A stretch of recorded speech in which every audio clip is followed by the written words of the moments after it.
Panoorin natin guys, isa sa mga Pilipino na sumikat sa billiards, Django Bustamante versus Jose Parica.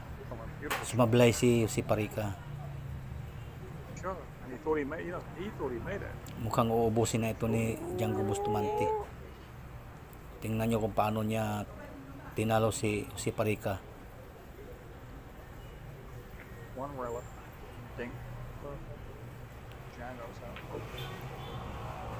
Ayan, paubos na yung bola. Wala pa rin kupa si Django Bustamante. Ayay, medyo mahirap na tira ito. Dumikit yung cue ball sa number 9. Mukhang ibang shot niya. Wow, pasok guys. Last ball. Upset naman. Ayan, panalo na.